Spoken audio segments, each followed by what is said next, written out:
Second test Bangladesh series জেতার পথে রয়েছে, আয়ারল্যান্ডকে হোয়াইট ওয়াশ করার পথে রয়েছে। এর আগে 2023-এ অনেকদিন আগে বাংলাদেশের আয়ারল্যান্ড একটা মাত্র টেস্ট করেছিল, সেটা বাংলাদেশ জিতেছিল।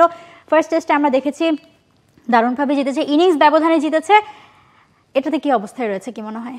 না, আমার কাছে মনে হয় যে ইজিলি বাংলাদেশ ম্যাচটা কালকে সকালে জিতবে, কারণ কালকে 5th ডে মর্নিংয়ে আপনি হাতে 4টা উইকেট আছে। আমার মনে হয় না পুরো সেশন ব্যাট করাও খুব বেশি ডিফিকাল্ট হবে আয়ারল্যান্ডের জন্য, এবং বাংলাদেশ দলও চাইবে যে যত দ্রুত সম্ভব খেলাটা শেষ করে দেওয়ার জন্য 333 রানে আয়ারল্যান্ডের দরকার। সেদিকে মনে হয় তাকানো খুব একটা আমাদের জন্য জরুরি না। আমাদের জন্য যেটা জরুরি সেটা হচ্ছে বাংলাদেশের হয়ে প্রথম ইনিংসে লিটন দাস সেঞ্চুরি করেছেন, মুশফিকুর রহিম তার 100 টেস্টে সেঞ্চুরি করেছেন, আয়ারল্যান্ডের হয়ে 75 করেছিলেন টাকার, বাংলাদেশের হয়ে মুমিনুল আবার 87 করেছেন, মুশফিকও হাফ সেঞ্চুরি করেছেন। ফলে বাংলাদেশের ব্যাটাররা নিজেদের ফর্মটা খুঁজে পাওয়ার জন্য আয়ারল্যান্ডের বোলারদেরকে বেশ ভালোভাবে ইউজ করেছেন। আয়ারল্যান্ডের হয়ে টেক্টরও আজকে ভালো ফাইট দিচ্ছিলেন, তবে এটা আসলে শুধুই সময় ক্ষেপণ ছাড়া আমার কাছে কিছুই মনে হয় না, কারণ থার্ড ডেতেই ম্যাচটা শেষ হয়ে যেতে পারতো বাংলাদেশ যদি ব্যাটিং না করতো। আমার কাছে মনে হয় না আয়ারল্যান্ডের জন্য মানে খুব বেশি ডিফিকাল্ট হয়ে যেত আবার ব্যাটিং করে রান করা। বাংলাদেশ আবার ব্যাটিং করেছে এবং বাংলাদেশ অনেকক্ষণ ব্যাটিং করেছে। তারা ওই যে কারণে তারা ফর্মে ফিরতে চেয়েছে বা সবাই যে রানে আছে কিনা সেটা একবার দেখে নেওয়ার সুযোগটা তারা মিস করতে চায়নি, সেটা করেছে। এবং আগামীকাল পর্যন্ত ম্যাচটা গেছে, মানে 5th ডে পর্যন্ত মিরপুরে আমি মনে করতে পারছি না যে শেষ কবে আমি দেখেছি যে 5th ডেতে কোনো একটা টেস্ট ম্যাচ গেছে। খুশি হয়েছে না মন খারাপ হয়েছে? না, খুশি অবশ্যই, তবে মন খারাপ হয়েছে যে শেষ হয়ে যেতে পারতো। যে ম্যাচটা আসলে মনে হচ্ছিল যে 3 দিনে শেষ হয়ে যাবে, সেই ম্যাচটা 4th ডেতেও শেষ হলো না। এটা খানিকটা সারপ্রাইজিং, এবং এটা 5th ডেতে গেছে, এটা বেশ সারপ্রাইজিং। তবে ভালো লাগছে যে বাংলাদেশের ব্যাটাররা নিজেদেরকে একটু ঝালিয়ে নিচ্ছেন। ইজি না কিন্তু, আপনি মিরপুরে যেই অপোনেন্টই হোক, আপনি মিরপুরে রান করা এবং দুটো ইনিংসে সেকেন্ড ইনিংসে আপনি দেখেন বাংলাদেশ থার্ড ডে শেষে এবং 4th ডেতে ব্যাটিং করেছে। সো এটা কোনো বোলিং লাইন আপের এগেনস্টে ইজি না এখানে ব্যাটিং করা, এবং বাংলাদেশ এমনভাবে ব্যাট করেনি যে খুব বেশি সময় নিয়েছে বা কিছু, তারা দ্রুত রান তোলার চেষ্টা করেছে এবং তারা যেটা করতে চেয়েছে সেটা করতে পেরেছে। ফলে এই কনফিডেন্সটা আমার কাছে মনে হয় বাংলাদেশের ব্যাটারদের জন্য খুব দরকার ছিল নিঃসন্দেহে। এবং এই টেস্টটা শুরু থেকেই নাম পেয়ে গেছে মুশফিক টেস্ট। সো মুশফিক টেস্টে আয়ারল্যান্ডের স্কোর কার্ডটা, বোলিং কার্ডটা আমরা এই মুহূর্তে দেখতে পাচ্ছি, আয়ারল্যান্ডের স্কোর কার্ডটা, সরি ব্যাটিং কার্ডটা।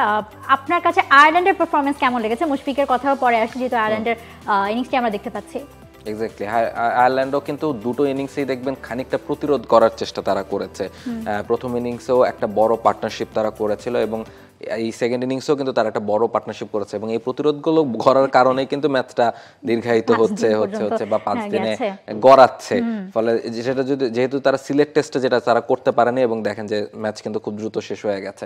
ফলে এই তারা আসলে সেকেন্ড টেস্টে ম্যাচ জেতাটা আসলে তাদের জন্য অনেক ডিফিকাল্ট। মিরপুরে এসে আপনি নিশ্চয়ই জানেন সেই জায়গাটা থেকে তারা তাদের যখন শুরুটা করলো, মানে সিলেট থেকে এসে মিরপুর টেস্টে যখন আয়ারল্যান্ড শুরু করলো, তখন প্রথম দিকে মনে হচ্ছিল যে হয়তোবা তারা আসলে, যেহেতু সিলেটে একটা টেস্ট খেলে ফেলেছে এবং মিরপুরে এর আগেও তারা খেলেছে, যেই নামগুলো ছিল আমরা দেখেছি যে আগের সেই 2 বছর আগে সময়টা অনেক বেশি হলেও কিন্তু আয়ারল্যান্ডের একটা এক্সপিরিয়েন্স ছিল বেশ কজন প্লেয়ারের এখানে খেলার, এবং এর আগেও ম্যাকব্রানের 6 উইকেট ছিল, সেঞ্চুরি ছিল আয়ারল্যান্ডের পক্ষ থেকে। সো মনে হচ্ছিল যে মিরপুরে হয়তোবা তারা একটু বেশ দেখে শুনেই খেলবে, কারণ অপোনেন্টও এখন বেশ জানাশোনা হয়ে গেছে এবং জায়গাটাও জানাশোনা আছে। বাট সেদিক থেকে শুরু করে তারপর তো আসলে ওই যে মুশফিকের টেস্ট যেহেতু, সো মুশফিক সেটাকে একদম মানে জাজ করেছে ঠিকঠাক মতো যে নিজের নামের টেস্ট, যে আমার টেস্টই এটা। হ্যাঁ এক্স্যাক্টলি, তিনি আসলে সেখান থেকে সরে যেতে দেননি, মুশফিকের টেস্টে বানিয়েছেন। আপনি মাঠে ছিলেন শুরুর সময়গুলোতে, আপনি দেখেছেন কেমন লেগেছে মুশফিক যখন 100তম টেস্ট খেলতে নামছেন, তারপরে সেঞ্চুরি, এক্সপেরিয়েন্স কেমন ছিল?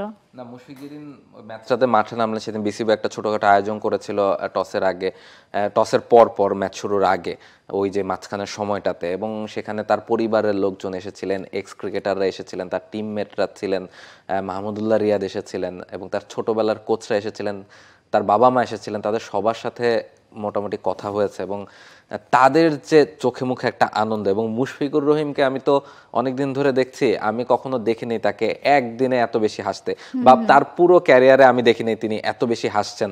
তার মেয়ের সাথে তিনি কথা বলছেন, তখন তিনি হাসছেন, তার মেয়ের সাথে আদর করছেন, তার বাবা মার সাথে কথা বলছেন, রিয়াদের সাথে কথা বলছেন, তার স্ত্রী এসেছিলেন, এক্স কলিগ যারা আগে ন্যাশনাল টিমের হয়ে খেলেছেন তারা কথা বলছিলেন, এবং হাবিবুল বাশার সুমন, যাকে যিনি আসলে প্রথম টেস্ট টেস্ট ক্যাপটা মুশফিককে পরিয়ে দিয়েছিলেন, তিনি আবার একটা ক্যাপ মুশফিককে উপহার দিয়েছেন, সেটা পেয়ে যে তিনি আনন্দ প্রকাশ করেছেন। সব মিলিয়ে বিসিবিকেও আসলে একটা ধন্যবাদ দিতে হবে, কারণ আমরা আসলে দেখেছি এর আগে বাংলাদেশের কোনো অনেক বড় ক্রিকেটার বাংলাদেশ থেকে এসেছে, কিন্তু কেউই আসলে মাঠ থেকে তেমন সম্মান পাওয়ার ঘটনা আমরা দেখিনি। তবে মুশফিকের জন্য আমার কাছে মনে হয় যে মুশফিক এখন রিটায়ার করেননি, তবে এই যে ১৭তম টেস্ট ঘিরে যে বিসিবির পরিকল্পনা এবং সেটার যে বাস্তবায়ন, এটা আমার কাছে মনে হয়েছে যে বাংলাদেশ ক্রিকেটের জন্য একটা নতুন জায়গা, যে এভাবেই আসলে কিংবদন্তিদের সম্মানটা দিতে হয়। একদমই তাই, এবং রেকর্ডের পর রেকর্ড তিনি করেছেন। একে তো ১৭তম টেস্ট খেললেন, ২০ বছরের ক্যারিয়ার, এবং সেই সাথে ১৭তম টেস্টে সেঞ্চুরি, আবার সেকেন্ড ইনিংসে এসে 50, যেখানে তিনি রিকি পন্টিংয়ের পর তার নামটা এসেছে যে টেস্ট ১৭তম টেস্টে একমাত্র দ্বিতীয় ক্রিকেটার হিসেবে সেঞ্চুরি এবং 50 দুটো ইনিংসই তার দখলে থাকলো। এরপরেই আসলে বাংলাদেশ ইনিংস ডিক্লেয়ার করলো, এবং নিঃসন্দেহে এই সিরিজে তো মুশফিকই সেরা হতে যাচ্ছেন। ম্যাচে তো অবশ্যই আমি বলবো সিরিজেও হয়তো সিরিজ সেরাও মুশফিককে কি দেওয়া উচিত কিনা। হতেই পারেন, তিনি যেভাবে এই ম্যাচটাতে ব্যাটিং করেছেন, আনডাউটেডলি তাকে ম্যাচ সেরা তো তিনি হবেনই, এবং সিরিজ সেরার দৌড়েও তিনি থাকবেন। শান্ত সেঞ্চুরি করেছেন, লিটন সেঞ্চুরি করেছেন, আসলে ব্যাটারদের কাছেই হয়তো বা যাবে। সেক্ষেত্রে মুশফিক যেহেতু সেঞ্চুরি করেছেন, হাফ সেঞ্চুরি করেছেন এই ম্যাচটাতে, এবং খুব ইম্পর্টেন্ট একটা ম্যাচে, সব মিলে আমার মনে হয় যে ম্যান অফ দ্য সিরিজটা তো তিনিই পাচ্ছেন। দেখা যাক। সো ওভারঅল আসলে এই সিরিজটা বাংলাদেশের, মুশফিকের যেমন বাংলাদেশের তেমন। অনেকে আসলে সোশ্যাল মিডিয়াতে রাহুল ট্রোলও করছেন যে আচ্ছা পেয়েছে আয়ারল্যান্ডকে, কাউকে পায় না, তাকে পেয়ে জিম্বাবুয়ের মতো এখন তাকে পেয়ে আসলে মানে ইনিংস রান বাড়িয়ে নিচ্ছে। কিন্তু বাট হ্যাঁ, আপনি যেটা বলছিলেন যে রানে ফেরা তো আসলে দরকার ছিল খুব করে, এবং যেহেতু এই টেস্ট সাইকেলের একটা ব্যাপার রয়েছে, সো সবগুলো ম্যাচ আসলে গুরুত্বপূর্ণ, এবং ফর্মে থাকাটা আসলেই গুরুত্বপূর্ণ। বাংলাদেশ খুব ভালো একটা ম্যাচ কাটাচ্ছে, সিরিজ কাটাচ্ছে। মুশফিক, বাংলাদেশ সবার জন্য শুভকামনা যে হোয়াইট ওয়াশ দিয়ে আসলে কাল খুব আর্লি মর্নিংই শেষ হয়ে যাক, নাকি কাজ তাড়াতাড়ি শেষ হয়ে যাবে। কিছুক্ষণ আগে মানে শোতে আসার আগে আমাদের নাবিল কাসের ভাইয়ের সাথে কথা হচ্ছিল, যেহেতু আমাদের একটা শো হয় ইনিংস ব্রেকে, লাঞ্চে আর কি, তো বলছে যে কালকেও তাহলে শোটা করতে হবে, মানে আজকে ম্যাচটা শেষ হয়ে গেলে কালকে সে করা লাগতো না।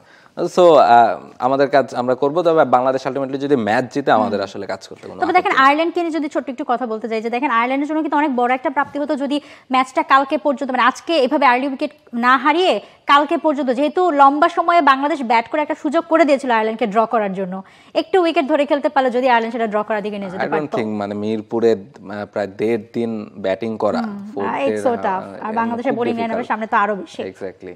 For more updates, subscribe to our YouTube channel and click on the bell icon. Follow us on Facebook and Instagram.